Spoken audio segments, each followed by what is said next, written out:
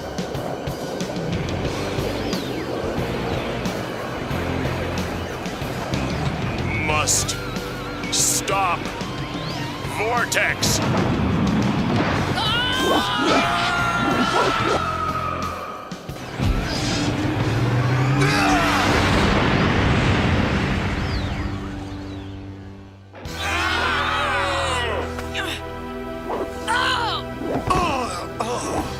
Hey! Well done. Oh, yes! My man! You did it. Whoa! This was what Majestic was hiding in the pod. It's a section of the ship's computer memory bank. Got something on it you might find interesting.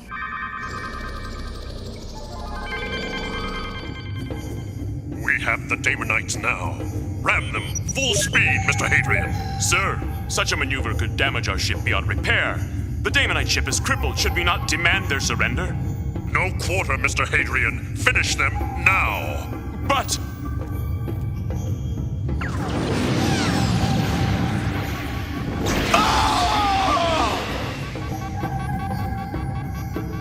I said ram them. It is my destiny.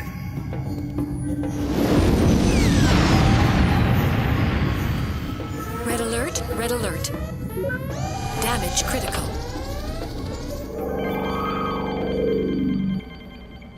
As you can see, Spartan, you didn't cause the crash. Majestic did. Then he took the ship's recording and escaped in the stasis pod. Yes. It would have been nice to have known that thousands of years ago. Nonetheless, you did what you thought was right. This is what makes you a good leader. Not to mention you can get blown in half and still look fresh as a daisy the next day. I owe it all to clean living. But one thing worries me. That orb. Yeah, we knew Hellespont was after something major, but we didn't know it was this major. The orb is all-powerful, and power is seductive. Let's face it, Wildcats. We may be in for the fight of our lives.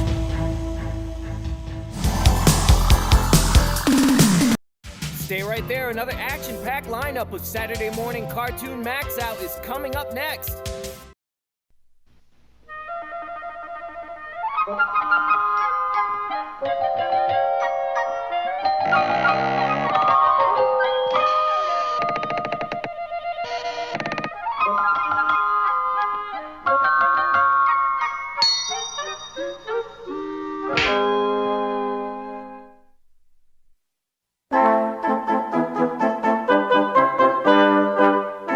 Once upon a time, in the little kingdom of Levittown-on-Thames, there lived a man named Galahad, Harry Galahad, the world's most famous clown. Retired! With him lived his wife Bessie and their newborn son.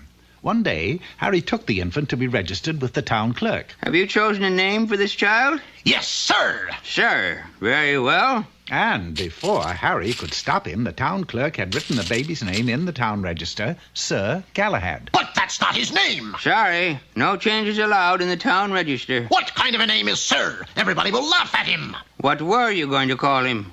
Arbuthnot? And so, from that day on, the baby was known as Sir Galahad. Sir's future had already been decided for him by his father. You're going to be a clown, just like Daddy! When he was just a toddler, it was drummed into him. A clown! You're going to be a clown! That's showbiz! And later, when he would come home from school... Sir, go to your room, do your clown work. But though Sir's father tried to develop the boy's interest in clownery, Sir just didn't seem to have his heart in it. For you see, he really wanted to be a knight. Each evening when he went to bed, Sir would dream of being a knight. Or at least he tried to dream of being a knight, but somehow he always wound up as a... you know what. One day, his mother took him on her knee. Sir, honey, don't you want to follow in Daddy's footsteps? After all, he's a great clown. You can say that again. Well, what do you want to be? Sir was quick to announce his secret ambition. Knights of the Round Table. You want to be a round table? A knight. I want to be a knight. A what? Sure. Knights get to wear armor, Pop. Ride white chargers. Save lovely damsels from dragons. Wait a minute. You want to ride a charger? Uh-huh. Save damsels? Uh-huh. But I used to do that 3 times a day in the circus. See, that's showbiz. I'd climb the ladder, they'd throw the water on me.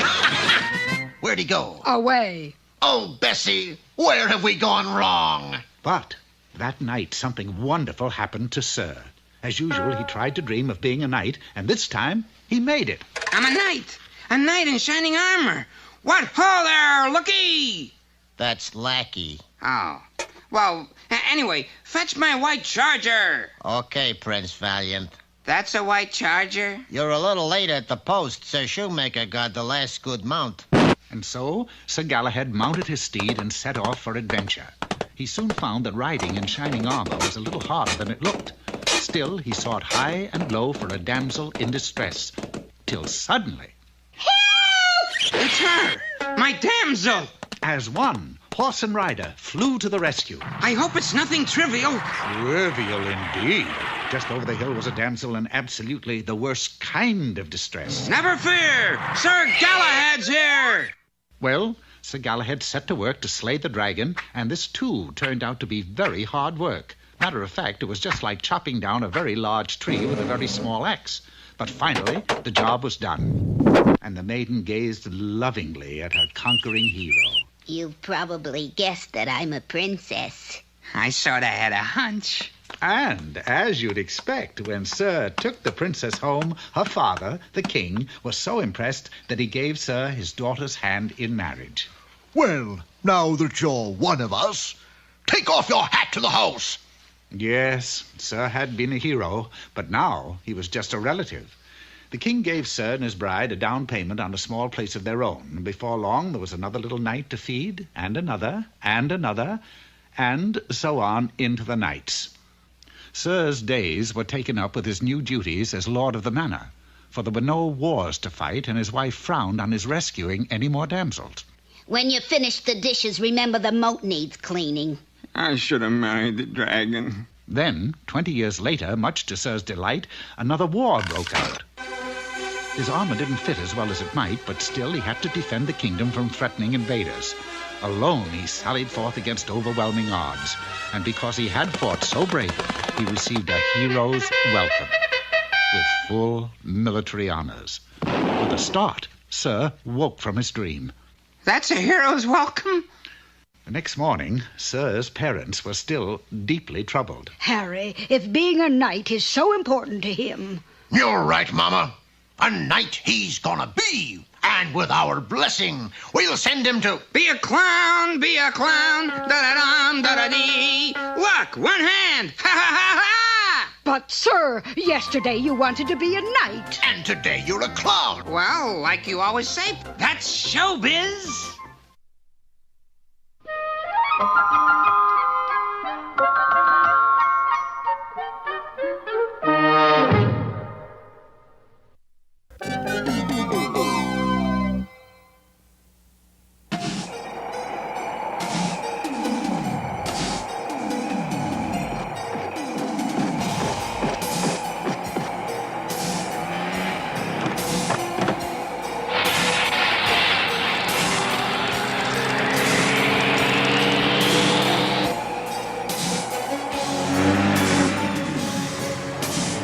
The work on Ice Station Earth is going well, oh mighty Emperor. But much too slowly, Octa. My plans to conquer planet Earth cannot proceed until the base is completed. Order all activities accelerated. What is this interruption?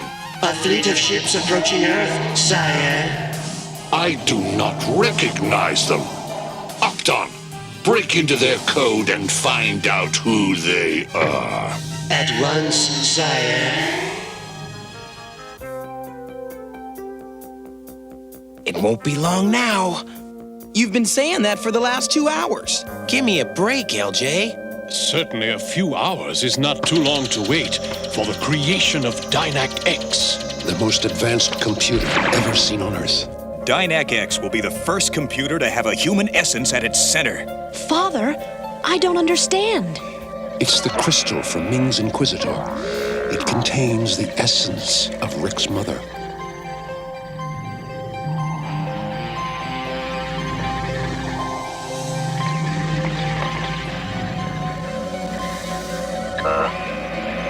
Dad, it's ready. Son, DRAK X is your creation. You activate her. Hey! Maybe DRAK X can help us find a place for our new headquarters. Yeah, Mandrake's mansion is a swell place to throw a party. But it doesn't have what we need to defend the Earth. We need a real headquarters. Right, Zuffy? I'll still miss our home in the dark woods of Africa. Attention, all personnel. Unidentified ships are approaching Central City. Unidentified, but not unfriendly, I hope. If they're friends of Ming's, we're in big trouble. Sire, I have picked up transmissions from a computer using Flash Gordon's code. Flash Gordon? Determine the source of the transmissions. If it is Gordon, I will destroy the Earthman once and for all. At this time, the location of the computer is unknown. Find it! Those are Krell ships. Who are they? Old friends of mine. They're here to help us construct our new headquarters. Welcome to Earth, Morcon. We are always glad to help an old friend, Flash. Tell me, have you chosen a name for your new base? We've decided to call it Monitor. From which we will monitor the activities of the tyrant Ming. The perfect name for the home of the Defenders of the Earth. Octon, have Gerax follow the Krell to the present location of these Defenders of the Earth and destroy them all. Lasers! Where did they come from? Ming's robo-ships. They followed the Krell ships to our location. They've broken Dynac's code.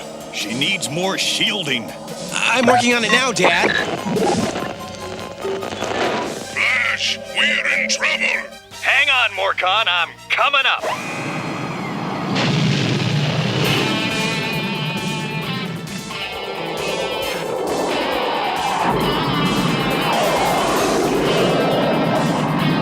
The Krell ships are headed for that building.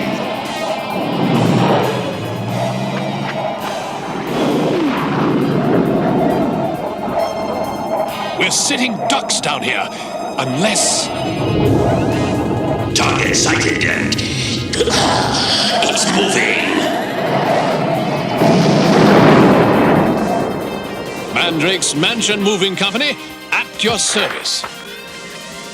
Robo-ships at 2 o'clock, Flash. Roger, Lothar. Thanks.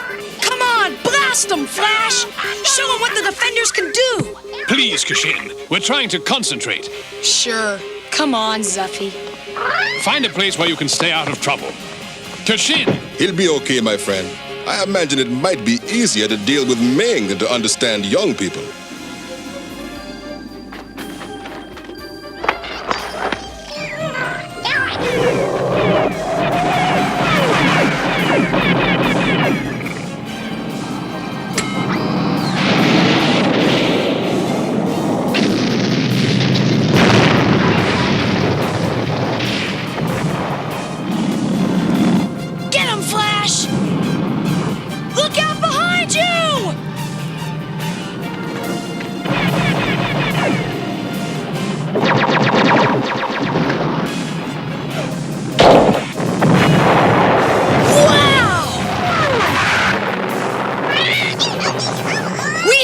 Zuffy.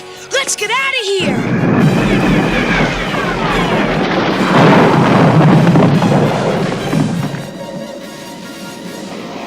Look out, Dad! Ming's robo-ships are right behind you! This'll fake them out.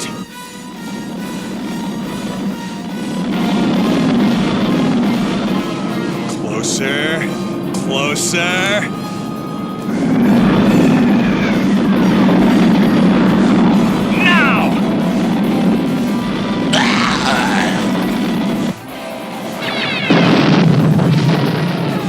Work, Morcon.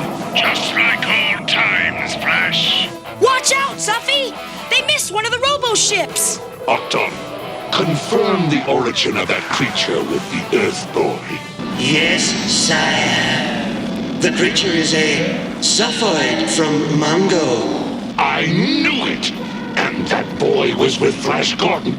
Garax, I want that boy and Zophoid captured alive. Alive, mighty Ming! With the boy as my hostage, Flash Gordon will walk right into my hands, and I will crush the defenders of the Earth.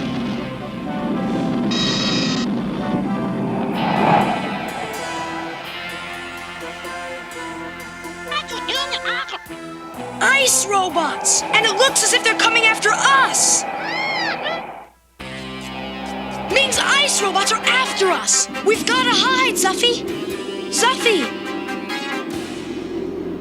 Where are you?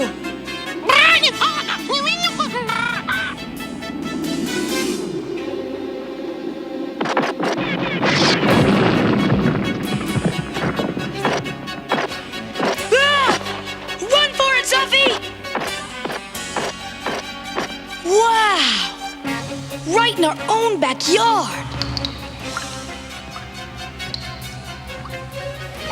And we never knew it was here.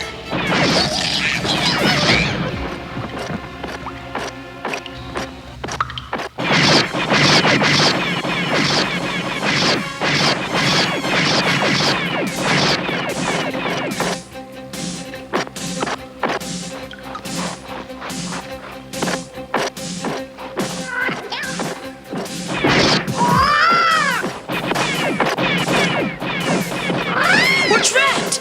There's nowhere to run!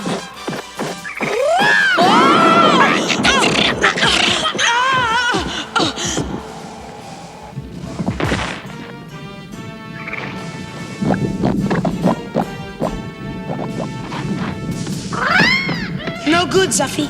This wall could be miles thick. Oh no! They found us! We're sunk!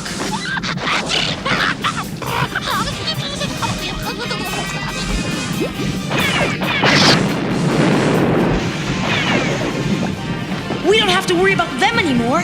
Let's hope we can find our way out of here. Sure is dark in here, Zuffy.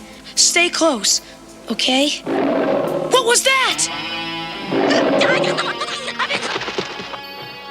Kisa was right. Somebody is in Mandrake's wine cellar. How can you two see with the lights off? According to the data I am receiving, the mountain includes a cavern large enough for a small city. Which is perfect, DRAK X, because that's exactly what it's gonna be. I don't think we'll ever find a better place for Monitor than the one Kashin and Zuffy found. Kashin has the makings of a real defender, if only he can learn to follow orders. There is one piece of data which may alter the plan to locate Monitor inside this particular mountain. The mountain is a volcano, and it is not entirely extinct. Even we Krell would have difficulty building a structure to withstand a volcanic eruption. We can cap the active shaft and harness the geothermal energy for power. Leave it to Jetta to think of an organic solution to our energy problem. Jetta is correct. Right, Phantom. We'll have an endless supply of energy.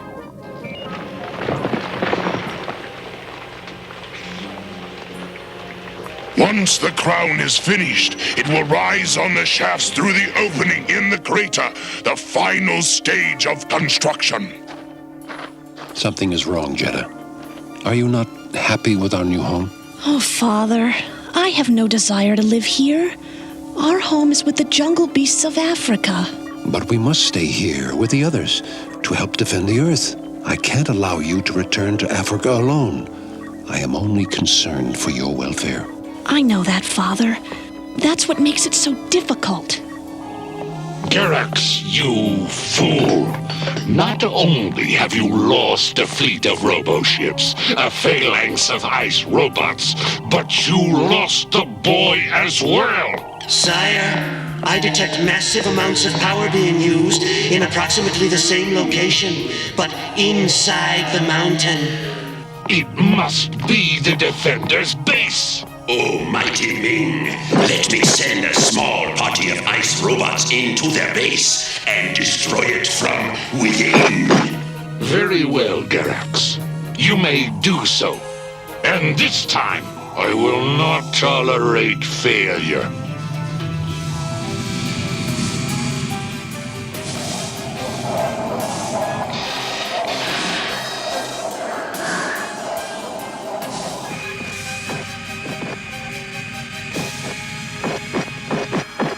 It was a good idea to store our ships inside the mountain, Morkan. It's much safer, my friend. If Ming attacks, our ships won't be so vulnerable. Flash, look out! Sound red alert! We've got to stop those ice robots!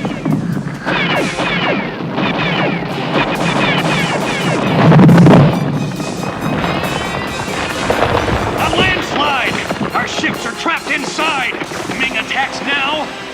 We're helpless!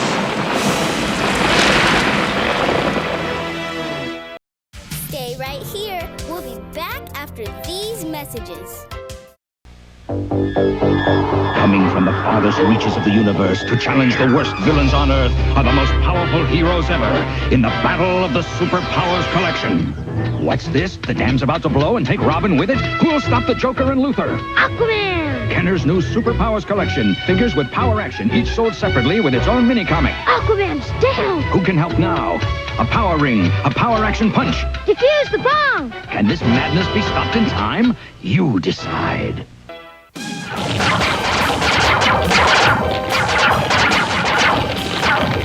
We've got to stop those ice robots before they destroy Monitor!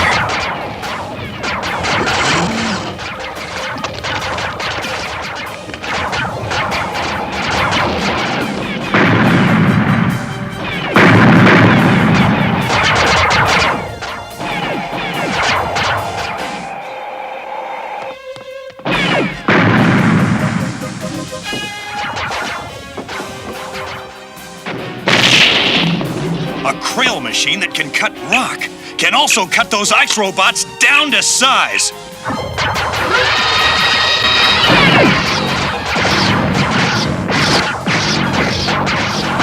There's no way to hit those ice robots.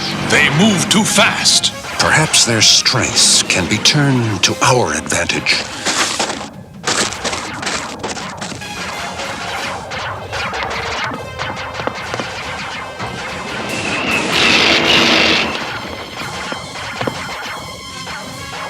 By jungle law, the ghost who walks calls forth the power of 10 tigers.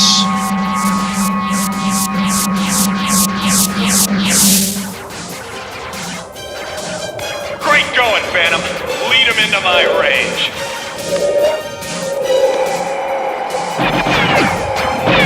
A little concrete should turn those ice robots into blockheads. What a mess.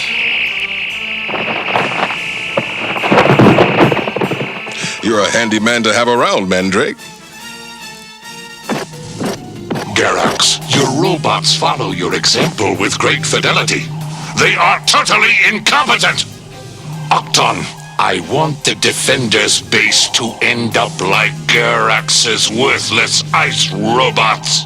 Let this be a foretaste of what I have in store for all who oppose me!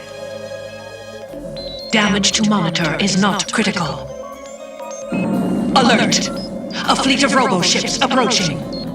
With the mountain sealed off, there's no way to defend ourselves. I have an idea. DRAK, broadcast a strong SOS signal originating from the top of the volcano.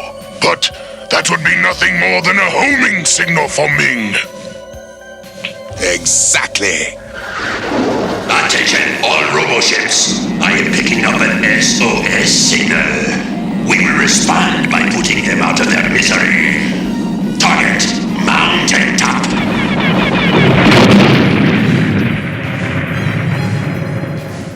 They fell for it! They opened the crater for us! Perfect. Now we can raise the crown and take off.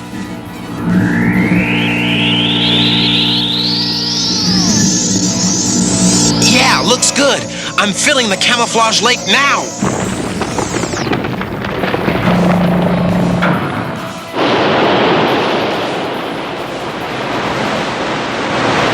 Launch bay doors clear. That's our cue. Let's go get him!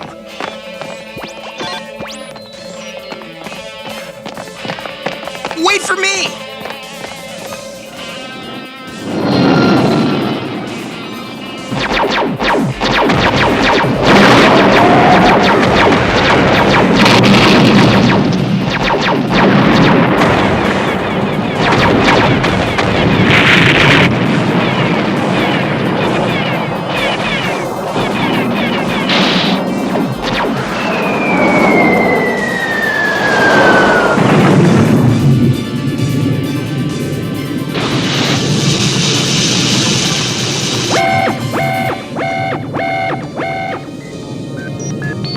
Warning, we are losing geothermal pressure. Emergency power limited. There's the problem. A break in the geothermal cap. Warning, we are losing geothermal pressure. We've got to stop it, Morcon! Emergency power limited. I'm trying to find the pressure point in the geosystems. There it is. Report, DRAK. According to my calculations, an explosion at this point could relieve pressure on the system. This mega bomb has enough blasting power to do that trick? I'll plant the device. None of us can do it, Phantom. The proper location is at the end of a long, slanting shaft, barely big enough for a child. Or a cat?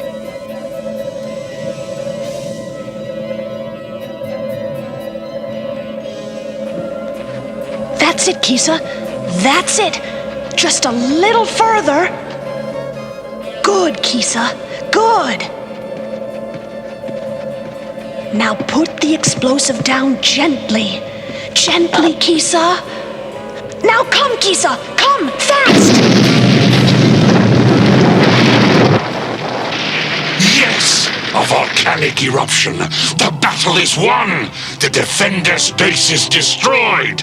Nothing can stop me now. Hurry, Kisa. Hurry! Good girl, Kisa. Good girl.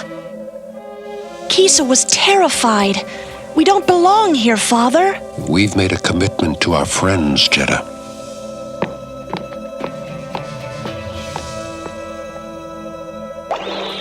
Monitor submerging. Release construction debris, DRAK. Releasing debris.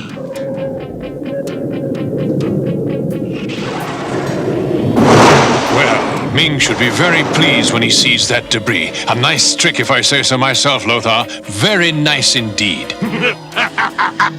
Octon, recall the fleet. I have won! Sire, I still detect a great deal of energy use. It is merely residual energy from the eruption. But sire, it cannot be. Silence!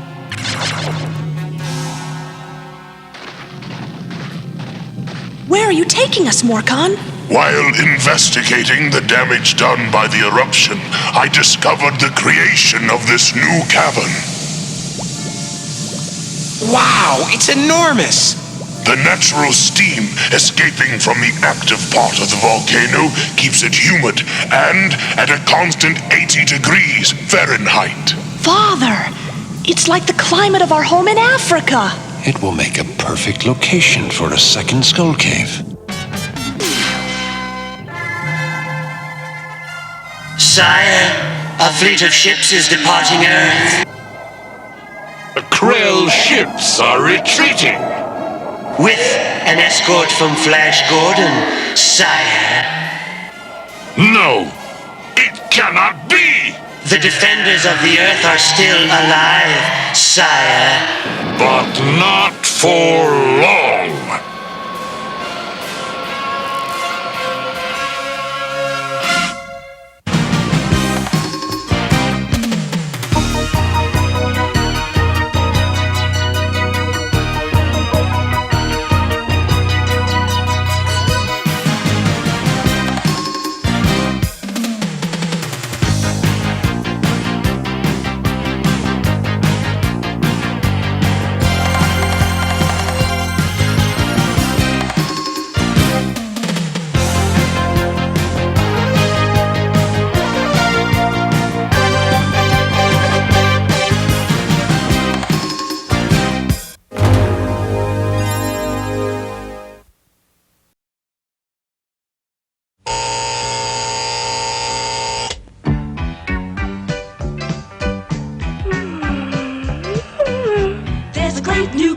that's sweeping the nation. Come on, do the circulation. Starts with your heart, what a great sensation. Come on, do the circulation. Out through your arteries, in through your veins. Your heart pumps your blood, then it does it again. So come on, everyone, get it on, everyone. The circulation. So come on, everybody, exercise your body for circulation. Circulation, everybody form a circle now. Circulation, like your blood, you just start moving around. Circulation is a function that's so out of sight. And if your feet fall asleep, then you're not circulating right. You got 4 heart parts to pump the blood.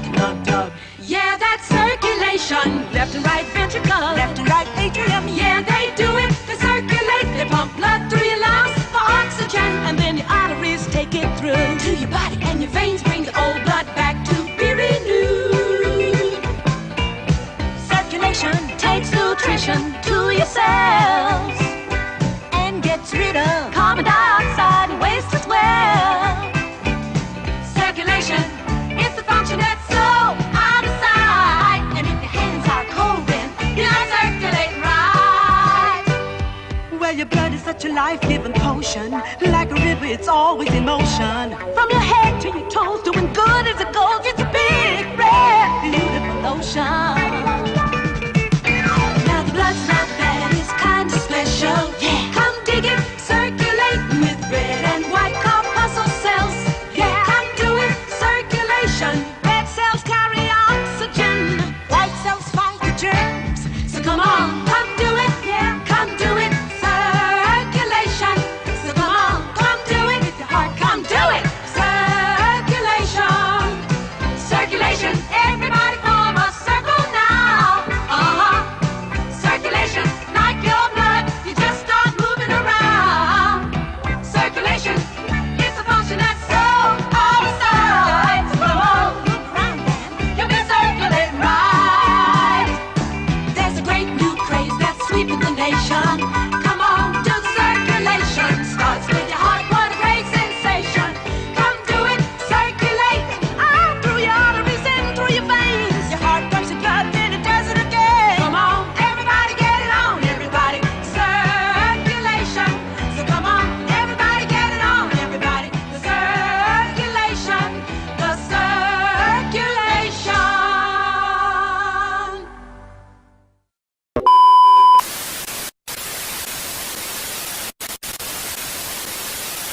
Well, everybody, that was our show for this week. We hope you guys liked it.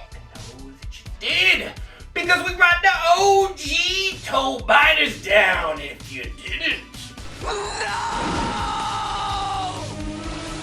And if you haven't already, make sure you guys go MAXSQUAD. Watch out! Click button and subscribe to our channel. And go head over to KJ and Diesel as well. And MAXSQUAD. Watch out! That like button and subscribe to that channel as well.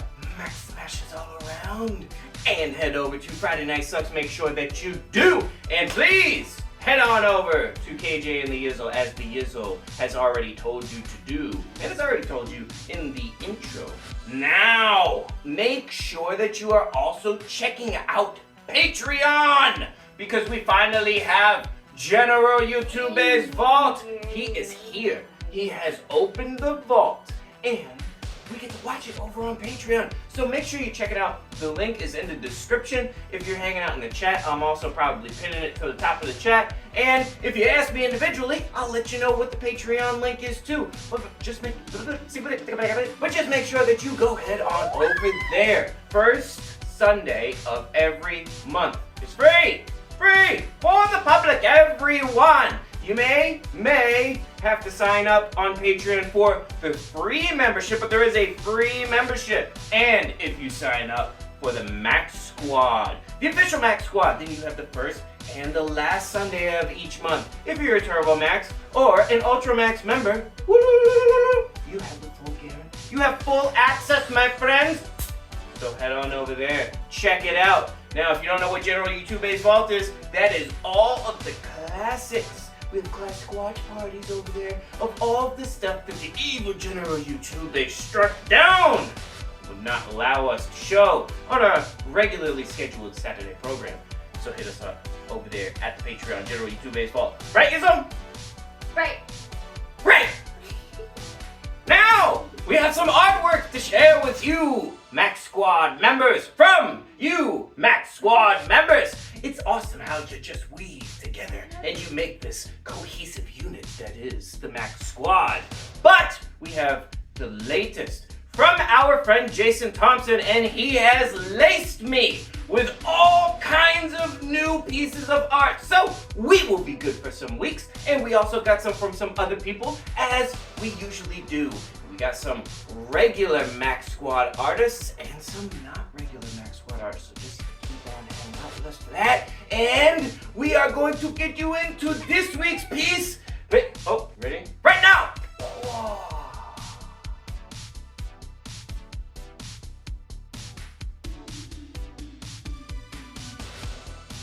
As I just said, maybe I didn't just say. Well, I'm saying now, if you have anything that you want to share with the world that you just got to get out for everyone to see, then you must send it into smc.maxout@gmail.com, and we shall receive it, we shall process it, and we will put it out for the world to see.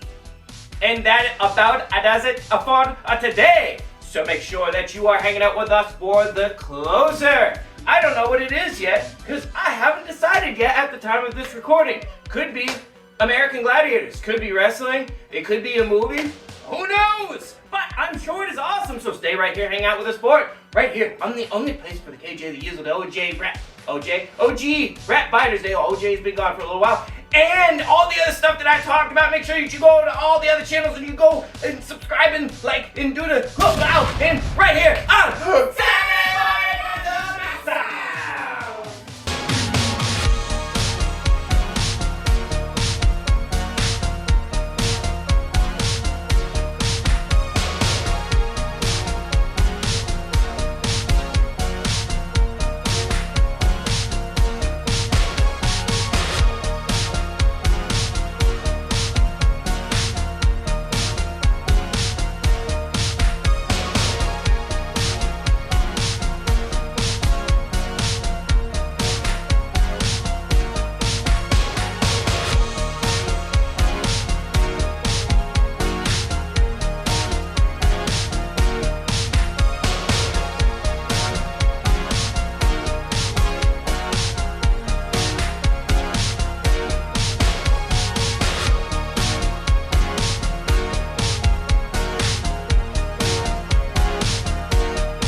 Don't watch TV.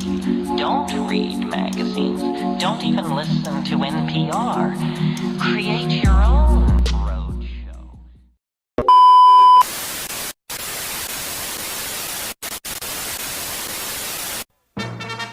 From Universal Studios, Hollywood, the Samuel Goldwyn Company presents American Gladiators. Selected from a nationwide search, 20 men and women have come to Hollywood to challenge our force of American Gladiators for a single honor, to become American Gladiators champions.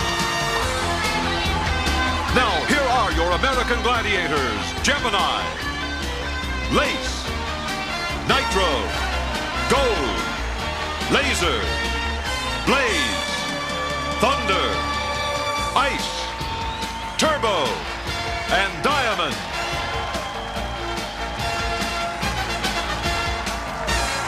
The host for American Gladiators, Mike Adamley, and his co-host, Larry Zonka.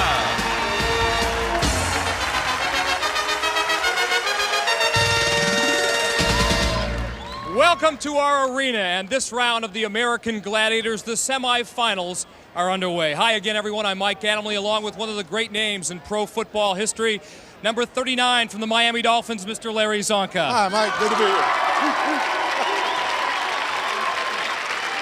Larry, in terms of intensity, in terms of emotion, in terms of what's at stake here in the semifinals, this draws parallels, at least to me anyway, of the NFL playoffs. Fair analogy? Certainly, a couple of old pros remember when the playoffs where there was a lot of money involved. It was a lifestyle. I think now that we're into the finals and the money's on the line, that you're going to see the competitors under the heat.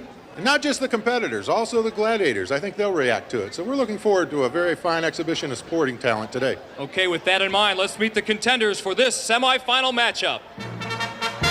In our women's semifinal, please welcome back Margaret McCargo of East Orange, New Jersey, a communications major at Uppsala College, and her opponent, Trish Tillotson of Wichita, Kansas, a teacher. In the men's competition, here's Rico Costantino, a bodyguard from Santa Ana, California.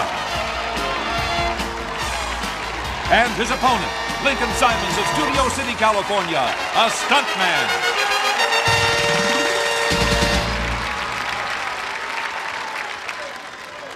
Trish, you told me earlier that you have learned a lot about yourself, and you learned a lot about overcoming fear since your performances so far in American Gladiators. Tell us a little bit about that.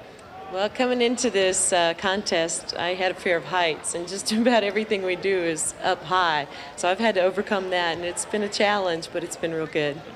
Lincoln, you have taken a beating, and you're still competing. Well, it's been tough, but I've been licking my wounds, and I'm ready to come back and go at it again. You're licking your wounds, and Nitro and Laser's over there licking their chops. They're ready for you. Larry? Margaret, you're tiny in stature, kind of quiet when you compete, really kind of laid back, but you always score points. And I was looking at a little historical data we have on you, that you like to ride a motorcycle in your time off, and you also like to take care of your parakeet named Tweety. Those are two hobbies that don't necessarily seem to go together. Well, that's kind of true. Well, riding a bike, you need to keep your eye open, because where I'm from, they don't really care about the motorcyclists. They'll just hit you. So you got to keep your eye open. And while I'm out here, I got to keep my eye open, because the gladiators hit you just like the car. And as far as the bird, I wish I had his nature flying up that wall. Is he a killer parakeet? No, he's a nice one, just like me. Well, good luck with that wall today. Rico, you're an audience favorite, obviously. They've nicknamed you Rocky. You've had a couple of go-arounds with the assault. I asked you earlier before the show about which event you were really concerned about, and you said the assault had captured your attention, really. Yeah, it's just this event I like the most, and I've been blanked twice, so I've done the least in it. Have you changed your strategy at all? I know you've got pretty close to the cannon the last couple of competitions, but what are you going to do differently today? I think I'll spend a little more time on the crossbow and the rocket launcher. The farther away, I got a better chance. Yeah, you don't like to be too close to that cannon with those tennis balls coming at 104 miles an hour. Good luck to both of you. Mike? Well, gladiators, stay hungry. Contenders, stay healthy. Let the games begin.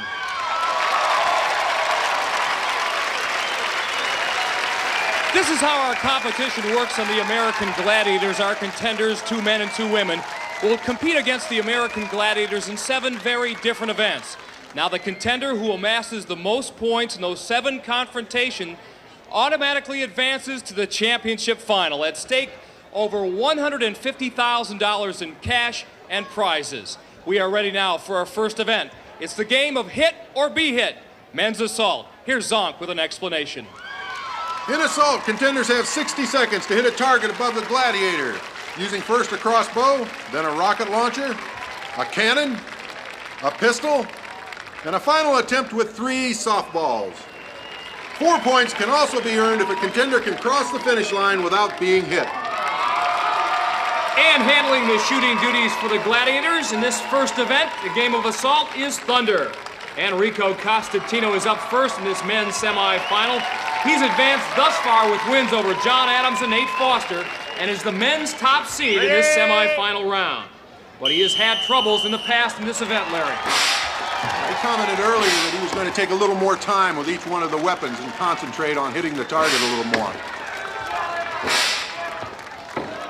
It took a little more time, but he wasn't much closer than the last effort. Still plenty fleet of foot to avoid those tennis balls.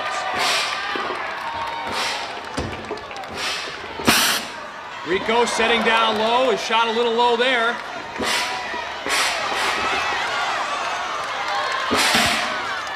Whoa!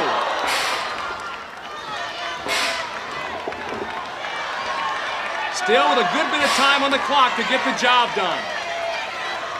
The red portion of that target you see where 7 points, a bullseye would be worth 10. Now time is a factor for Rico Costantino. Almost definitely he's going to have to hit Thunder here. Last chance. And he falls just short of the finish line. Time expires, so he doesn't earn the 4 points for the draw. Rico, we talked about it. You're 0 for 2 coming into this thing, and you said one way or the other, Zonk, I'm going to get through this assault. And you almost made it. You were just 2 seconds short of making it through the gates and getting some points.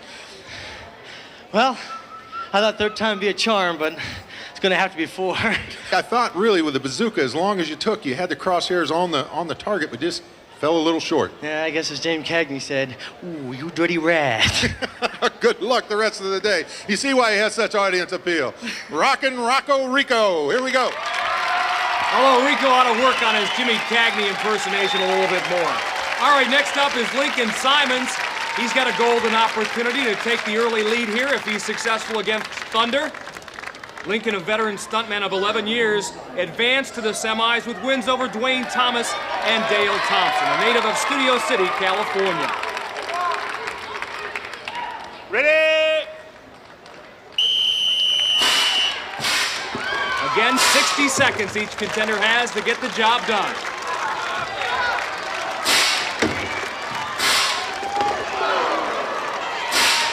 Lincoln not quite sure what technique to use. He was very quick, and he's using up a lot of time back here, taking time getting his weapon situated and just set on his shoulder correctly, and it may cost him at the end of the competition. Shot with the rocket launcher just low underneath the target. There he goes. He got it.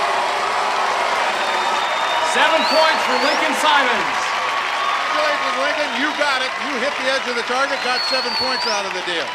Thanks, Larry. I just aimed and just hoping to hit anything, and it did. Just sending out a flurry out there. I noticed that Thunder was sending out a flurry at you with tennis balls going everywhere. Yeah, he was. I was hoping my shot would hit before he'd hit me, though. Hang in there. Good job. So the stuntman takes the early lead in this men's semifinal round, but there's a lot of action left, including the joust. And to climb up the wall. And up next, it's the women's turn to take aim in assault. Here's my idea. Make my boys the Best Buy boys because they've grown up on Best Buy. When he wakes up, it's, do I get computer time? It's amazing what they're learning. They're glued to the computer. They love to watch themselves on TV. They just are fascinated by anything that has a button on it or a dial. Technology is really a part of our daily lives. Bringing technology home, one family at a time. Best Buy. Now that's a great idea. Don't be afraid. There are little surprises everywhere, but nothing too dangerous. Here is a world few have seen, where fruit-flavored runts are collected, with only the most modern equipment known to man. Next we see the super deluxe chewification process. That's how chewy runts get so chewy. And coming soon, chewy vegetables. Just kidding. Chewy runts from the wild world of Wonka. What will he think of next? On June 18th. The fun has arrived! What kind of primitive beasts are responsible for this mess? Walt Disney Pictures presents Stop it yourself! Stop it yourself! Stop it yourself! an all-new motion picture event. That one hurt him. Tarzan. Best friend coming through. Coming only to theaters June 18th. This film is not yet rated. Thank you very much. History stinks! In fact, the past did smell bad. People that in the bed is often. Until the hunt, you a stinker, huh? When was the last time that baby had a new diaper? Just be glad it's television and not smell-o-vision. Hysteria. All new today on Kids WB. Okay, Kitty, let's see if we can get to the root of your troubles with a little game. I'll say a word and you say the first thing that poops into your head. Bird. Tweety. Cantaloupe. Tweety. Dirigible. Tweety, Tweety, Tweety. Oh well, nothing to worry about. He's hopeless. Don't miss the Sylvester and Tweety Mysteries. Today on Kids WB. Man, We should have our own airline. This is your cabin. Soon I'll be turning on the breakfast light. Boxes of Gold Delicious Cabin Crunch will drop from overhead. Grab one and press the table release. Then keep your bowl in the upright position till you reach your final destination. What a trip. Cabin Crunch is part of a first-class balanced breakfast. You and the cabin make it happen. It'll be 1 week till you're gonna see the naked ladies here on Kids WB. We're gonna shake up the galaxy when we pay a visit to all your double family. Lois Lane's got the fly ride kicking, drive you off a cliff and your heart starts ticking. Watch us posing as a Pokemon, facing Flareon. I hope our underwear defeats them. We're getting squeezed by Elmira. She'll wash and dry ya until your mouth's really squeaky clean. See us riding with the MIB. Beware the backseat. It's truly guaranteed to make you scream. Batmobile needs new wheels. Watch it peel. Know that we'll watch the windows and we'll check the ejection seat. Hiding Tweety, he's a sweetie and a treaty for Sylvester who needs meaty. Open wide for his beak and feet. It's Naked Day with us, the fully clothed band, Bare Naked Ladies. Remember, everyone must wear the proper shoes, shirts, and pants. Next weekend on Kids WB. Coming up next, get ready for Pokemon. Then it's the big cartoony show, followed by a hysterical half hour of hysteria. All today on Kids WB. Welcome back to Universal Studios Hollywood, where the women are set for assault. And in this event, our contenders will face the firepower of Blaze. In our women's semifinals, Margaret McCargo enters as the women's top seed with wins over Susan Hurst and Kelly Peacock. A softball and basketball player at Uppsala, Margaret always comes prepared for competition. As evidenced by the addition of her footwear, you could say she's hoping for a cowabunga run in the assault.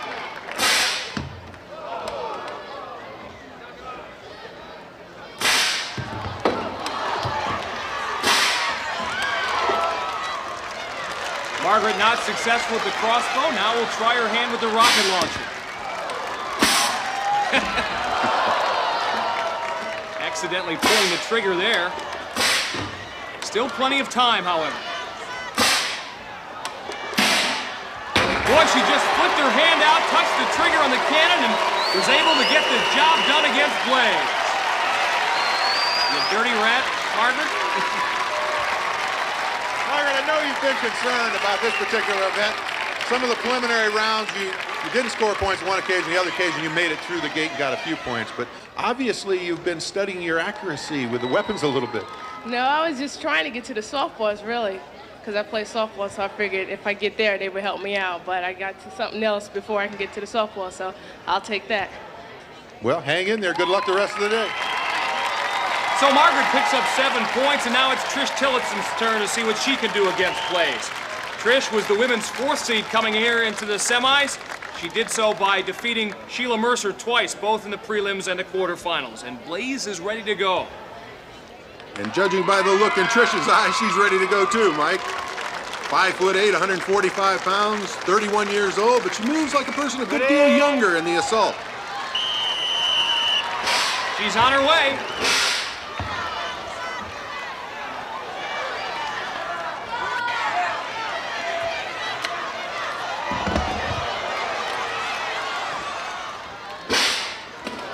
Ooh. Tell you what, Blaze is laying out a steady stream of tennis balls. Trish says, I've had enough of that. I'm just going to hit you. Forget the target. And Larry, they say that lightning never strikes twice in the same place. Well, that was the same safe zone that Trish was hit in the semifinals. Although a different part of her body is Blaze checking out her hand after Trish hit that. Well, Mike, obviously she had some sore fingers as we look at the replay. Here, Trish lets fly with a rocket. You're going to see the bomb go in and catch Blaze on the left hand, but she regains her composure in time to compete. And that leaves us with Margaret taking an early lead over Trish after this one event. While in the men's competition, Lincoln holds a 7-0 edge over Rico as the men take to the jousting platform. And Lincoln Simons is up first, and he told us about trying to prove his athletic merit as a stuntman. You got to work harder when you get older, and that's one of the reasons I'm here. I'm always trying to prove things to myself, and I've been also like a frustrated athlete in my day because I always wanted to go farther than what I did. Instead, I took off to the studio business. Well, Lincoln's going to have an opportunity to vent his frustrations and show his athletic powers against Gemini here in the joust. Lincoln 1 and 2 in previous jousts. He's going against one of the best in Gemini, who's got him off balance, down on his knees. Takes a couple of swings, loses his stick, and sayonara Lincoln Simon. Well, Lincoln was doing all right. He's holding his own for a little while, but in the replay, you're going to see two terrific blows that literally flatten Lincoln and send him off the platform.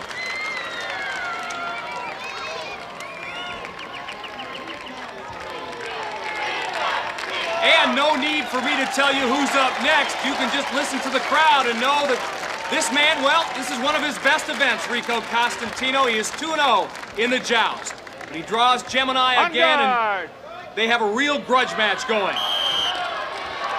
Gemini comes right off the mark, scoring some blows to the head of Rico. But Rico answering. I don't think Gemini's ever faced a barrage of blows like this before. You can see Rico's girlfriend urging him on. It might have helped because Rico has got the job done. Gemini goes down.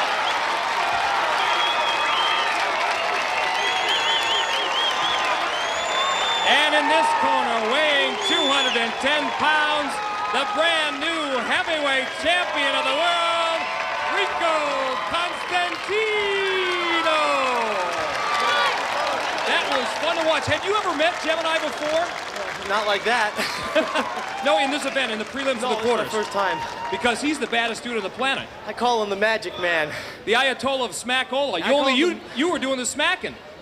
To stay low, bop and move, because I saw what he's going to do. He swings and swings hard. You absorbed the blows, and you also dealt out a lot of punishment. Well, it's the game. That's the game. Yeah, it's more than the game for you. It is. Oh, yeah. Yeah. It's a cause. Well done, Rico Costantino.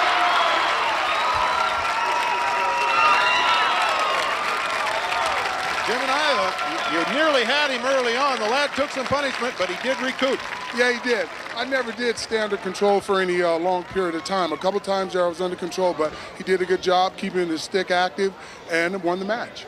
Well, it's nice to hear you give him credit. He was a tiger out there. And I believe that's the first time that you've ever not had to get down after the match. Yeah, that's true. But that's what we want. We want contenders on there who can fight, who can stand up to the gladiators. It makes the entertainment element for the fans that much better. We don't want to have to dominate everybody. We want people to come out here with heart. Rico has heart. He showed it then. My hat's off to him. It's fun watching, too, Gemini. Thank you. Good job. Nice display of sportsmanship by Gemini, and with his victory in the joust, Rico takes the lead after 2 events. The women are up next, and Trish Tillotson, a former marathon runner, explained the parallels between long-distance running and a competition here in the American Gladiators. The drive and just the continual effort is real similar to when I ran the marathon, because this is done over a period of times. You have to win the preliminaries, the quarterfinals, the semifinals, the finals. So it is an endurance event, just like the marathon is an endurance event. So you have to stay mentally sustained. And now Trish faces off against Diamond in the joust. These two have met twice before, with Trish coming out the winner. Trish hoping this bout is not a marathon. She'd like to get the job done early. Almost sent herself flying.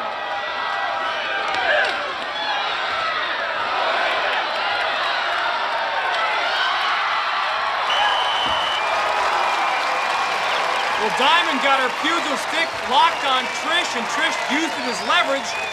Set her down. Trish almost takes Diamond's head off with a 1-2 combo up top. And then she pushes Diamond off before falling off herself.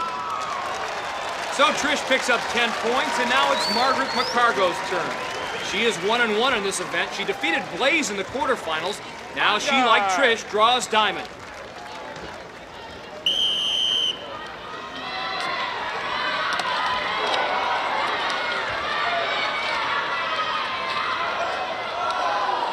Usually quiet Margaret's not taking a back seat. She got off to a roaring start. Now a couple of cross checks. Diamond got a little frustrated, a little antsy, and jumps over to Margaret's pedestal. So that will disqualify Diamond.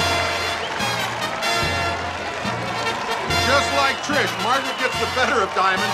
A couple of blows up top, and then Diamond steps over. So after 2 events, Margaret holds a 7-point lead over Trish. Still to come on American Gladiators, the human cannonball. And in our game of atmosphere, but up next, it's the wall. Gotta catch Seventh Heaven on Mondays. It's for Mary. I'll tell her, Dad. Mary! Phone! That should do it. Gotta catch an extra hour, Seventh Heaven Beginnings on Sundays. You want a piece of me? Seventh Heaven Beginnings on Sundays, Seventh Heaven on Mondays, only on the WB. He's the brave and powerful protector of the fruity flavor of Trix. Hey, it's Trix Man. Yeah, let's pour him a bowl. It's my most super disguise. And they fell for it. The way I fall for the raspberry reds, lemony yellows, and wildberry blues and Trix.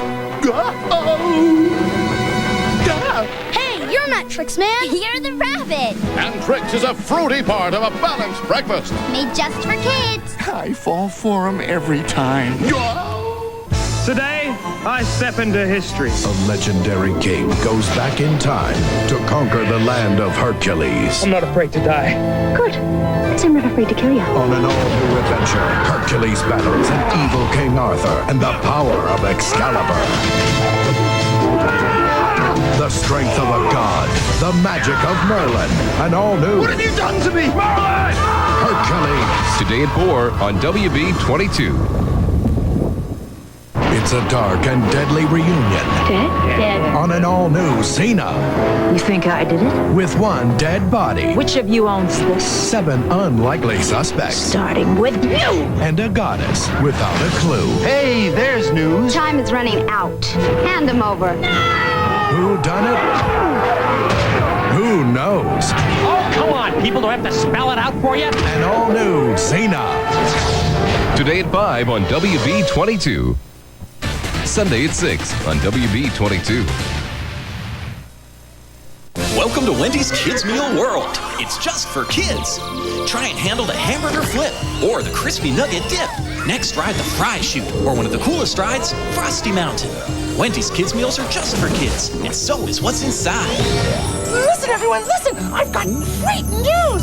Muppets from Space movie toys have been sighted at Wendy's. Gonzo was spotted in a glowing spaceship. He looks just like me. Which is proof aliens are among us. That's it for me and this Muppets from Space toy. Now, and in every Wendy's Kids Meal purchase, you can collect all 5. What's that? A mind control machine? Yeah, right. Dance.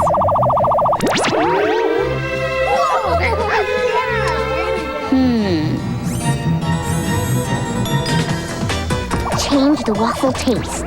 Change the waffle taste. Make them smaller. Smaller. Smaller bites, new Waffleicious taste. New Waffle Crisp cereal is part of a complete breakfast. More milk, dearie? Awesome. Welcome back to Universal Studios Hollywood, where we're getting ready for our next event, the men's wall. Mike Adamley's up at the top of the 32-foot wall. How tough does it look from up there, Mike? Well, Larry, it's not Mount Everest, but it is impressive. As a matter of fact, in the semifinal round, we've done something a little bit differently.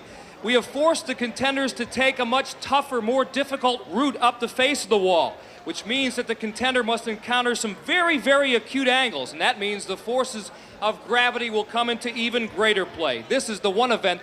The contender hopes that Sir Isaac Newton was only partly right. What goes up must come down, but not right away. The men are up first with Rico leading Lincoln after 2 events. Lincoln will be trailed up the wall by Nitro, while his opponent Rico will be followed up the wall by Laser. Rico's looking very serious. You see Laser looking on, giving a wink to the camera. Laser's very comfortable with this event. This is his best, and he'd like nothing more than to pull Rico off the wall. Rico in the red, Lincoln Simons in the blue.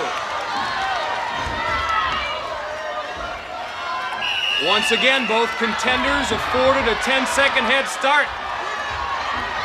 Nitro going right after Lincoln, just takes a long jump, gets a hold of Lincoln by the ankles and pulls him off. And now Rico's feeling the heat. Rico takes an inside line up the face of the wall. Laser is right there, but loses his grip. And Rico makes it to the top. And we got a happy rockin' Rico. Mike.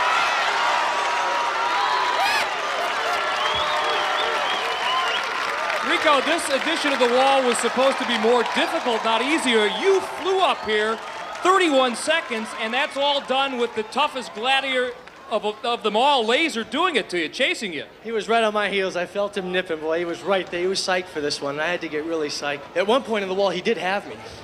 Had me by the right ankle, and I lifted my foot up and then put it on a grip, and then just said, "That's it. I gotta go." Natural instinct and a lot of upper body strength and some great hand strength. Rico, nicely done, 10 points. And a smiling Rico. His victory opens his lead over Lincoln to a count of 20-7. Margaret leads Trish by 7 coming into the women's wall event, where Margaret will have the ever-confident Lace coming up the wall behind her. While Trish, her competitor, will feel the footsteps of gold. And the summit of this 32-foot wall is not unfamiliar territory for our two contenders. They have both made it to the top in previous rounds. Now they'll try to do it again.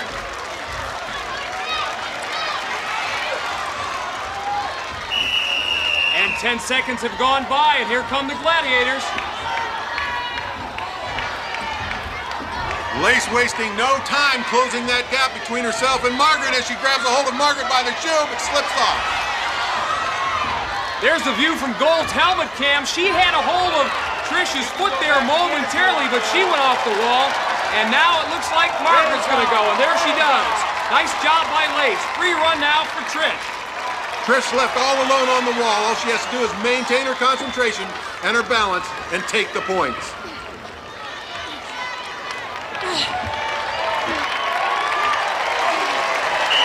And she does.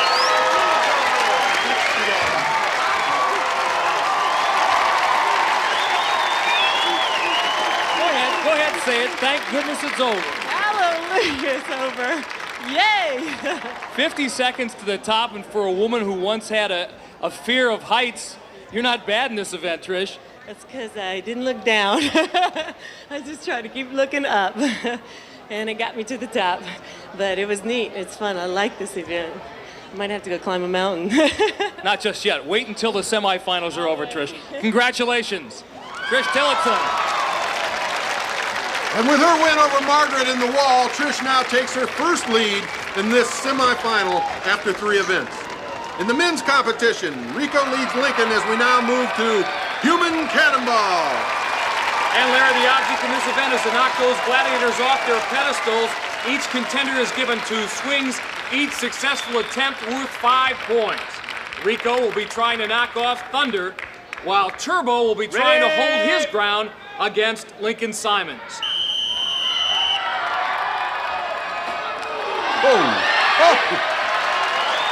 Turbo like a rock up there. The same cannot be said for Thunder. As you get the view from Rico's helmet cam, he comes in, smacks into Thunder. Thunder looks like he's going to make it, and then steps off the edge. Many events here in American Gladiators focus on the individual, but as Rico explains, his efforts involve many.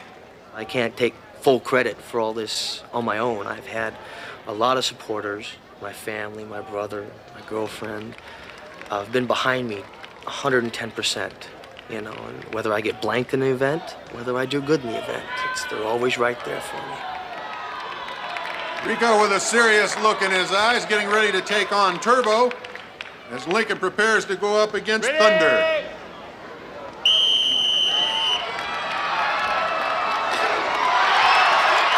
Well, the tables are turned that time around. Thunder stays up, but Turbo goes down. At 210 pounds, Rico able to generate a lot of power. Next time. And at Turbo's defense, he's nursing a sore knee, but that wasn't the reason he went off here. Just too much force by Rico. So Rico earns another perfect score in human cannonball and now runs his lead over Lincoln to a count of 30-7 after 4 events. Still to come on American Gladiators is our game of Atmosphere, Powerball, and when we come back, Women's Cannonball. What amazing driving we've seen here today. Looks like the McDonald's car is taking the lead, but can he hold on to it? It's the Fries Mill maneuver. Works every time. And McDonald's wins by a nose. Since McDonald's put one Inspector Gadget gizmo in every Happy Meal, I'm a new man. I'm never late. I'm as handy as the guy in Disney's movie. And 'cause all late gadgets make one inspector, I always have a place in line. Did somebody say McDonald's? All right, Grant, here's the Nestle Bunch of Crunch. Let's see what you got. You first. Okay, no look, slam dunk. 3-pointer from downtown. Pick and roll. Step back. You got lucky. I'm not lucky. I'm talented. No, you are so lucky. Talented. Lucky. Want to go again? Nestle Bunch of Crunch. Sunday, Mom's getting engaged. So the girls hide her ring in this cupcake. Great plan. But where's the cupcake? The bake sale! Sister. Then, look who's in the soda business. Love your drink, TJ. Still only 40 cents. But can they win a cola war against the big boys? We'll have to raise the price to about $185 a cup. We should make the cups a little bigger then. Smart Guy after Sister on the WB Sunday night. Check this out. Stare at the little black dot. Keep staring. Keep staring now. And what do you see? Cool, huh? Green rings. When you pour a bowl of Kellogg's Apple Jacks cereal, you'll see tons of them. New Green Jacks. They're part of a complete breakfast. Apple Jacks. We see what we like. Watch out! I'm cuckoo for Cocoa Puffs! Take cover! When it comes to the chocolatey taste of Cocoa Puffs, watch out! It's chocolatey! Thanks, Sonny. Uh-oh! It's a chocolatey part of a good breakfast because it's surging with real Hershey's cocoa. We're gonna go cuckoo! We're cuckoo for Cocoa Puffs! It's chocolatey! Pillsbury presents Doughboy Chocolate Chip Cookies. Here we go, start the fun. Go for the dough boy. Gonna tease your tummy till the cookies are done. Go for the dough boy. When you taste his cookies, you're gonna flip. He's got gooey cookies filled with chocolate chips. Hot and fresh from the Doughboy to your oven to your mouth. Thanks, Mom. He's got the ooey gooey cookies filled with chocolate chips. Doughboy Chocolate Chip Cookies from Pillsbury. You can go for the dough boy.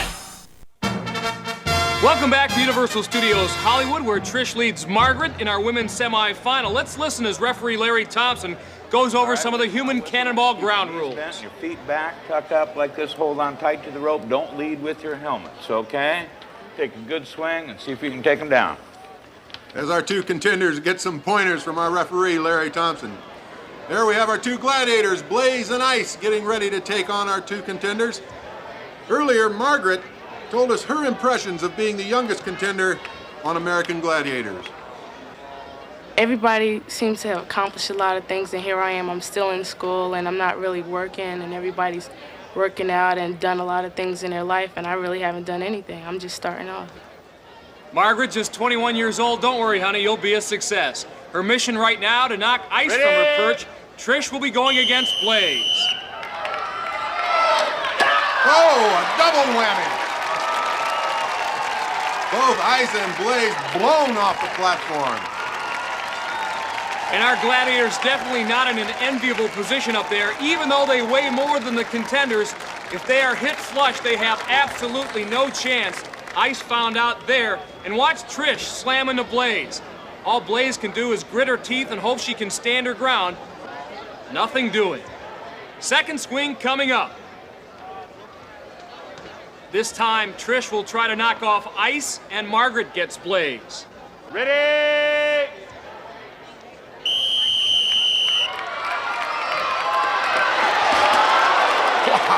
Almost an instant replay of what happened moments ago, as both our contenders are successful at knocking the gladiators off. And here you see it on our split screen review.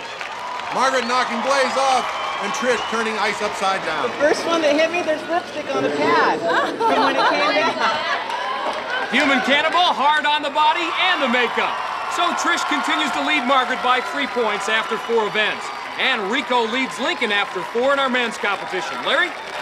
Now the stage is set for our next event, Atmosphere, where two contenders compete simultaneously in an attempt to score in one of 4 pods worth 3 points each.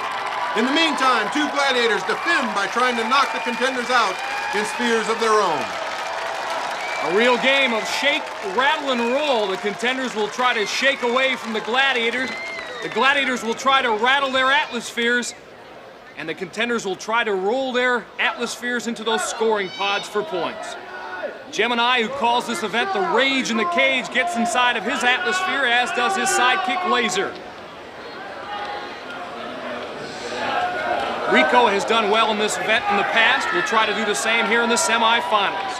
He's pumped up as always. Ready red, ready blue, gladiators ready.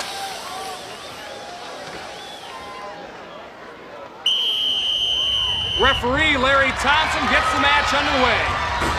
Again, the contenders have 60 seconds to try to roll those spheres into their scoring pods. And there's a score right off the bat by Rico Costantino.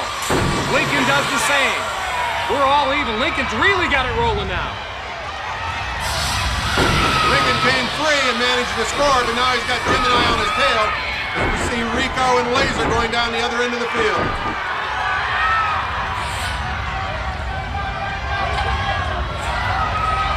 Lincoln into that scoring pod and picks up points. And again, Gemini right behind him.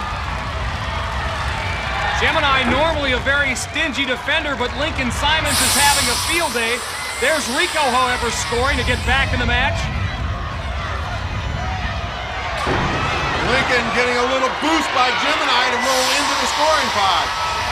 He's having a great run. Remember, he trailed by 23 points coming into this event, so he has definitely made up some ground. The event comes to a close, and you can see that Rico's put his all into the competition. Mike? Stuntmen, in addition to being courageous, are also great problem solvers. You put a stuntman inside of this cage, you'll figure out one of two things. One, how to get out of here, and the other is how to score. And Lincoln, I think you set some kind of American Gladiator record in atmosphere.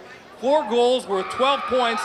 You had this thing humming, baby. All right. I was just looking for light. I saw these guys running around. I was just looking for every break I could get. Anything. At this point, does anything ache on your body? Everything.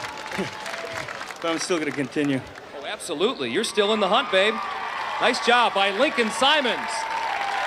Gemini, as I alluded to before, a lot of hooting and hollering. You intimidated them a little bit. And then there was a lot of steel crashing. Yeah, there's a lot of clanging, a lot of bashing, but the contenders are getting better at it now, Larry. They know how to try to control their momentum a little bit. They're controlling that a little better, so when we have the collisions, we got to start making adjustments like they've made the adjustments.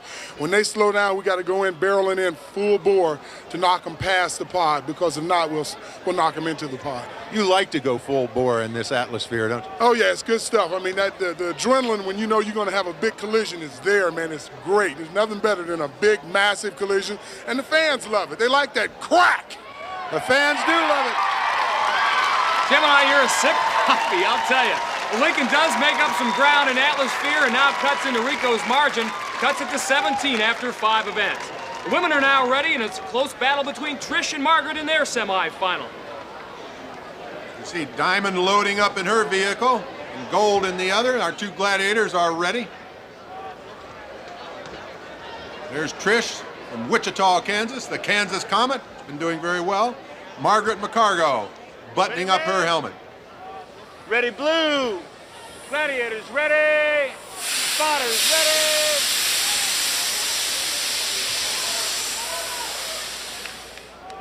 Again, those plumes of white smoke are to indicate that the contenders have scored.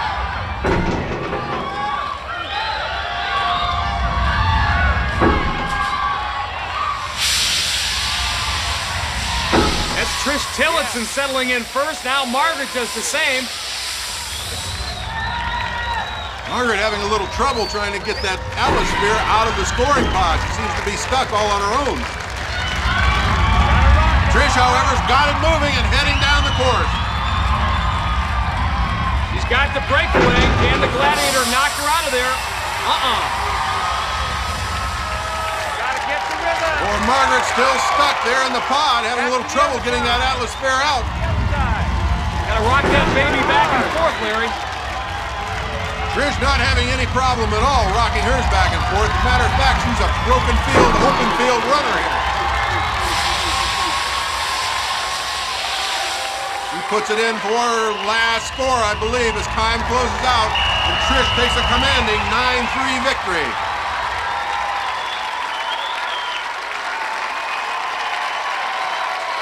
Now, come on, Trish, tell the truth. You actually own an atmosphere, don't you? I mean, nobody can do as well as you do in this event and not have privy to one of these things in their own garage. I wish I did. I love these things. I'm going to try and get one at home, though. I get the feeling that you'd like another 60 seconds. I would. I'd love it. All right, you heard her, guys. Lock her up again. She's going back in for another 60. Congratulations, Trish. And a victory by Trish in Atmosphere gives her some insurance points against Margaret after 5 events. But this semifinal is far from over. The Eliminator is still to come, and Powerball is up next. Just hanging on the court playing b-ball when these drugged up bugs came out from behind the wall. They said, "You're no good. We're the best in this neighborhood." With no delay, the game got underway. The drugged up bugs were too high to play. They couldn't even hold the ball. Couldn't pass, couldn't shoot, couldn't score at all. Couldn't find the paint. In school they thought they was cool, but now they ain't. That's the buzzer. Time to quit. Home B's 100. Drug bug zip. The lesson here is so plain to see. Drug free is the way to be. Ha-ha! They've made tricks smaller, so now every spoonful is bursting with more fruity color. Wow! And with this colorful disguise, I'll finally get my hands on those colorful new tricks. Hey, it's the rabbit. Oh, I knew I forgot something. New tricks, a fruity part of a good breakfast. It's even more colorful than me. Like Lifesavers Intense Fruit Chews, there's one free trial pack and specially marked boxes of tricks. Intense. The future has a new evil, and you're the new Batman. I am Batman. Batman Beyond. Glowing with evil light, it's Blight. As Neon Camo Batman team up in Dog Evil. Then unleash the biggest Batmobile ever, the Street to Sky Batmobile. Rapid fire 6 discs. And with a 2-in-1 attack, the Bat takes flight. Now it's meltdown time for Blight. Go beyond. Batman Beyond. Figures in Street to Sky Batmobile, each sold separately. Blacklight not included. They're soaring, shocking, bubbling, and beaming. And on Wednesday, November 10th, you can catch them all in theaters for the first time. Pokemon, the first movie, plus the all-new short Pikachu's Vacation playing before Pokemon, the first movie. Together, only in theaters, Wednesday, November 10th, both rated G. The evil Gigano Dragon has come to crush the dinosaurs! You gotta get through T-Rex first! Think so? My bone-crushing club's gonna smash you! Oh yeah? Watch me Dinomorph! Then you'll be history!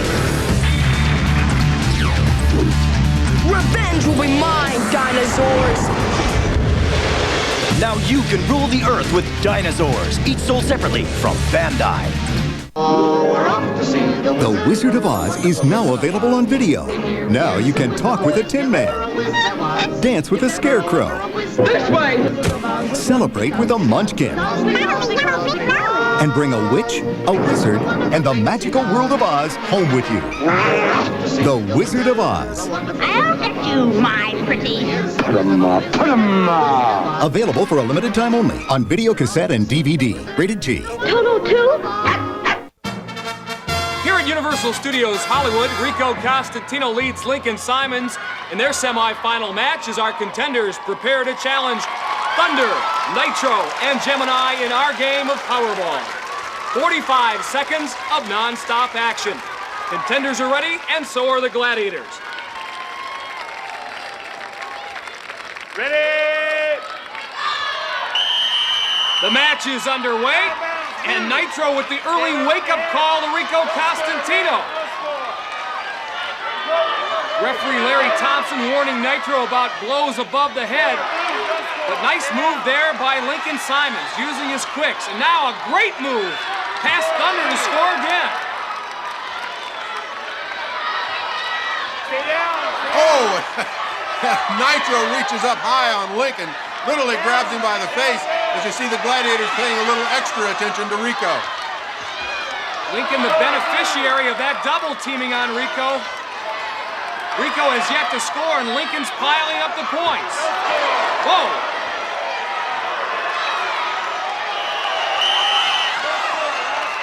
That is it. Gladiators congratulating themselves. They pitched half a shutout.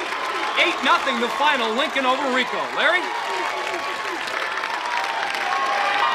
Gemini and Thunder. On one occasion, I saw Rico grab a ball, a scoring ball, and he couldn't get away from either one of you. You were shoulder to shoulder, so he put his head down and started to go between you two, and it didn't work. That's what they call the meat grinder, Larry, and he got ground. Plenty of contact in this game. Thank you, gentlemen. And with the 8 points in Powerball, Lincoln chips away a little more at Rico's lead. Now only trails Rico by 9 points after 6 events. Trish leads Margaret by the same margin as they go to the arena floor to go up against the fearsome threesome of Blaze, Lace, and Ice. There they are. Thumbs up, babe. Okay, I got the blue. You heard Ice, I got the blue. That means Trish Tillotson. Does that mean the other two get the red, Margaret McCargo? That's not fair. Double team action. Ice latching on to Trish right off the bat, driving the shoulder into her and body slamming her.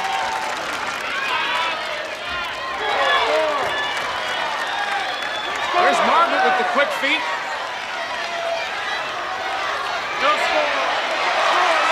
I'll tell you, you do not want to go one-on-one against Ice. Margaret fakes herself out there. Trish getting double teamed by Blaze and Lace. Margaret with the jump shot, that won't go. Ice is manhandling Trish. Just flips her around like a rag doll, and for that matter, Margaret too. Gladiators are getting tough here at the end, and that's it. 45 seconds has expired. The victory goes to Margaret McCargo. Very physical match. I got to tell you something. Our Lady Gladiators kind of exchanged personalities in this thing. I'll start with you, Ice. You were the cagey tigress that were moving all over the court, knocking people around. You know, I love this game, and I'm going to really be sad when this is over. I'm going to have to get all my friends together, and we're going to have to play Powerball. Call me. I'd like to get on. Because this is great. You know, I love this, and my teammates were fabulous in this one. There was some movement going on. Lace, usually the gal that's up front, playing the cagey one. You were doing a little goaltending.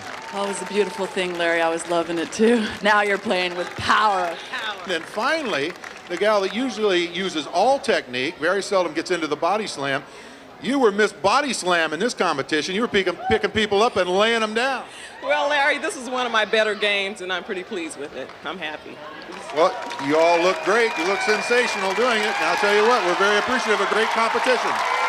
More of American Gladiators right after this message.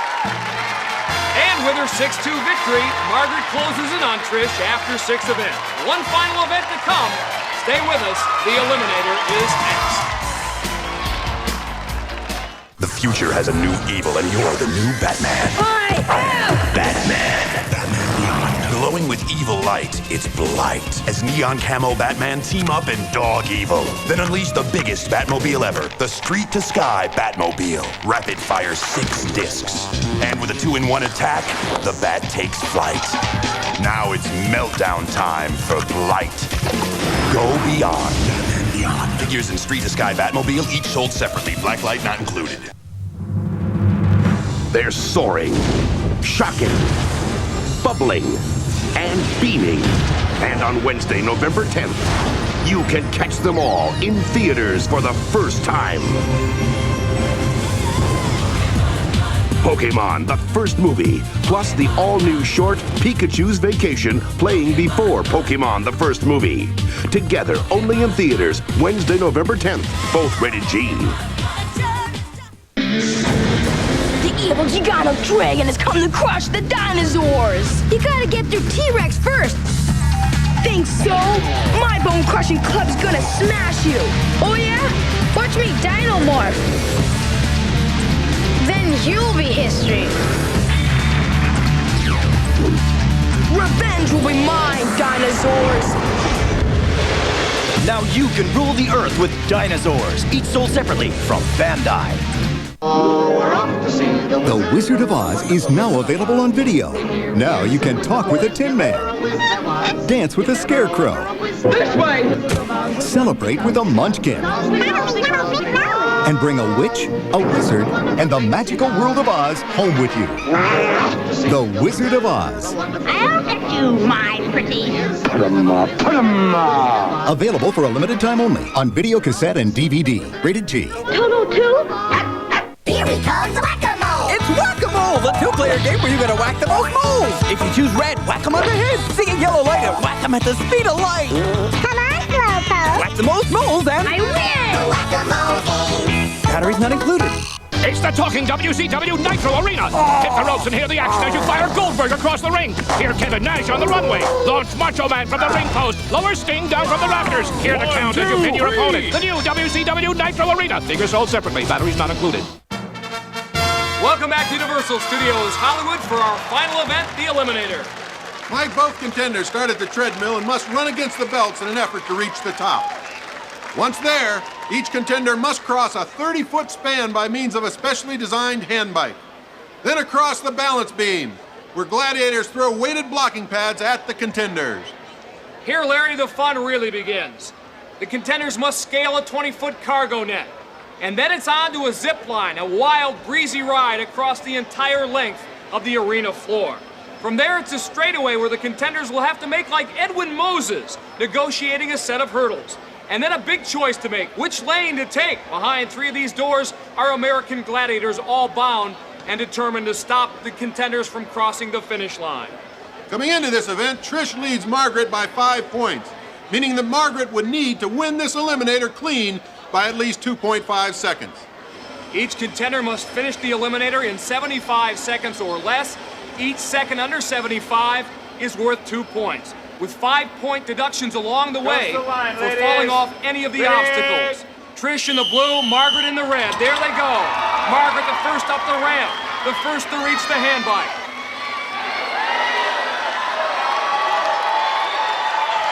Margaret doing a great job of finessing her way across. Trish is hung up a bit. Whoa! Margaret takes a hit from the blocking bag, knocks her clear off the beam. Trish is closing the gap. Now let's see how she does. She makes it through clean. Margaret still isn't up on the deck. Here she comes, right behind Trish. Now drawing just about even. But Mikey still has that 5-point penalty for the balance beam to deal with. Which means now that Margaret needs to win by 7.5 seconds. She has a lead, but is it big enough? Down the straightaway they come. Margaret crawling across the finish line. Trish blowing through the finish line right behind her. What a great job by Margaret, winning the race, but unfortunately losing the war. And here's why. As she comes across the balance beam, she takes a great hit and loses points right there. With 2 athletes as skilled and as expert as Margaret and Trish, it's a shame that someone has to go home, but there can be only one winner, only one person advancing to the championship final. Margaret, your undoing, unfortunately, was getting knocked off that balance beam. That resulted in the penalty points and kind of killed your chances. Well, it was tough, and I couldn't get back up there. I had enough time, but I just couldn't get up. You were great. You were a lot of fun to watch. We're going to miss you. You'll be back. 21 years old, you have a bright future ahead of you, Margaret, as an athlete and as a person. Well, your dad said, think like a tiger, fight like a tiger, and fight you did. I think you were aware early on in the Eliminator that Margaret was on her way to taking the best of you. Yeah, she was. I got stuck in the middle of the bike and picked it up and then got across the beam when she didn't. And I just feel real blessed because she's a heck of a competitor. Trish, enjoy the moment. We enjoyed your performance. One last big dream to fulfill, and that's the championship finals. That's where you're going. Trish Tillotson. A great performance by both our ladies as Trish Tillotson advances on. Rico leads Lincoln by 9 points after 6 events, a margin of only 4.5 seconds for Lincoln to make up in order to advance. That's Rico's brother, Tony. Larry, I tell you, Rico may be part ham, but he is all athlete. By way of comparison, in previous rounds, Lincoln has finished the Eliminator in an average of 45 seconds, Rico an average of 41. Look at Rico. Actually, both men whip across on those hand bikes. Whoa! Both get a terrific blow coming across the balance beam. Pretty much neck and neck. Rico a little bit ahead on the cargo net. Completely throwing caution to the wind. Not to mention their bodies. Rico on the zip line first. Here comes the stuntman. This will be decided by the gladiators at the end. Rico gets lucky. Nobody behind his door. Here comes Lincoln diving low. Thunder trying to hang him up and does. So it's Rico who will advance to the finals.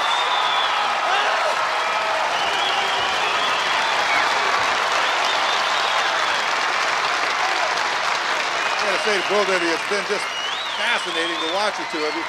Lincoln, it appeared coming off the balance beam, you had a little problem with the cargo netting. Yeah, I got caught up in the cargo netting, but that's where it goes. Got a little stuck, but what can I say? He had a lead on me. I was just trying to catch up. Ladies and gentlemen, how about a round of applause for Lincoln? Rico, you have, I think, in a word, tunnel vision. You have the ability to really concentrate on each event as it comes along. One event at a time and just put your mind in and focus. And it's been very strong for me. It's helped out. I'm telling you, we're delighted having watched you all day. Here's your... I knew you should do it. He worked very hard for this. He deserves it. Here's one of Rico's better-looking fans that's come down to congratulate him. Who's my brother? He's helped psych me up for this event. That's him, Tony. As you can see, we've had a family effort, if not a group effort, and Rico's lived up to the challenge. Good luck in the future. Thank you. And congratulations on being in the final. And so Rico and company move on. So congratulations to our winners, and here's a preview of some of the action you'll be seeing in next week's semifinal round. Next week, the semifinals continue as 4 contenders take another step toward becoming American Gladiators champion. Cinda Metzer, Chris Bopatek, Maria Nichtine, John Adams. Watch as they take on Gold, Laser, Diamond, Turbo, and the rest of the American Gladiators.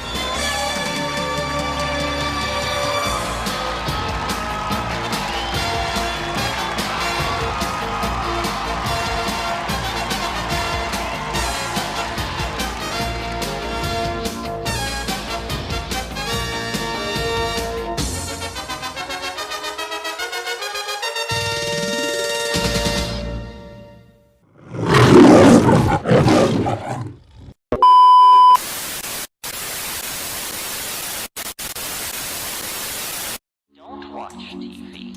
Don't read magazines. Don't even listen to NPR. Create your own roadshow.